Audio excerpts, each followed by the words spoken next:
एक तर व्यवहाराने पर द्रव्याला पर जीवाला लक्ष करून कर्णाचे भाव झाले आणि त्या भावाचं निमित्तीतून बांधलेले जे कर्म होते पुण्यकर्म तीर्थंकर प्रकृती, तीर्थंकर प्रकृतीचा बंध तीन भावापर्यंत होतो.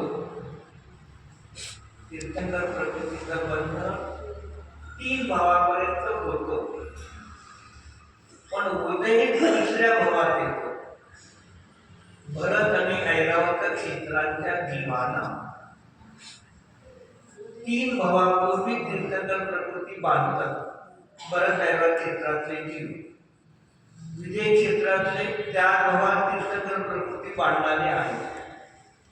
पण भरत क्षेत्रामध्ये 3 भावापूर्वी तीर्थंकर प्रकृती बांधली आणि ती तीर्थंकर प्रकृती बांधल्यानंतर ती प्रकृती निरंतर आहे.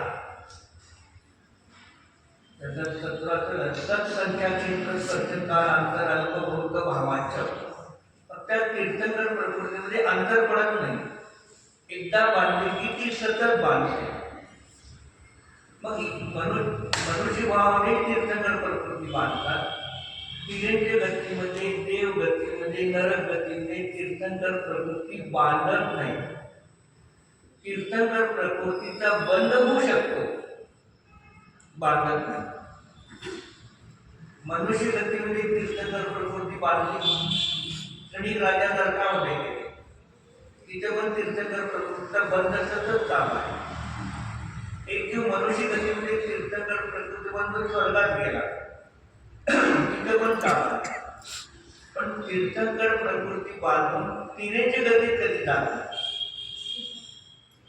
मनुष्य गतीमध्ये कधी जात नाही.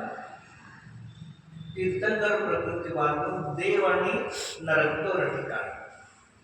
पण त्रिणिक राजाने तीर्थंकर प्रकृती बांधली.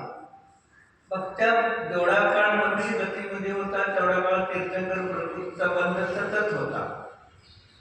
नरकामध्ये 84,000 वर्षापर्यंत तीर्थंकर प्रकृती सतत बांधतात. पण मनुष्य गतीमध्ये ती गर्भामध्ये आला तरी तीर्थंकर प्रकृती बांधली जाणार. मुनी दीक्षा घेतली तरी तीर्थंकर प्रकृती बांधली जाणार. तर महावीरासारखं 12 वर्ष तपश्चर्या करते आणि जेव्हा क्षपक शेतीवरती आरूढ होते तर 9व्या का 8व्या गुणस्थानाच्या दुसऱ्या भागामध्ये बंद होते प्रकृती बांधण्याची. पुढच्या गुणस्थानामध्ये गेल्यानंतर बंद होते बांधण्याची आणि 13व्या गुणस्थानामध्ये तीर्थंकर प्रकृतीच्या बंधाचा उदय आणि कार्य 13व्या गुणस्थानामध्ये होतं. बंध 4थ्या पासून 8व्या पर्यंत बंद होतो. श्रेणी आरूढमध्ये सुद्धा 8व्या गुणस्थानापर्यंत सुद्धा तीर्थंकर प्रकृती बांधली जाते. तीर्थंकर प्रकृती कितव्या गुणस्थानापासून कितव्या गुणस्थानापर्यंत बांधली जाते? धनंजय बाबी 4थ्या पासून 8व्या पर्यंत. मग आता 8वं गुणस्थान ध्यानस्थान, निर्विकल्प आहे ध्यानस्थान. मग ध्यानाच्या वेळेला शुद्ध भाव आहे. मग शुद्ध भावामुळे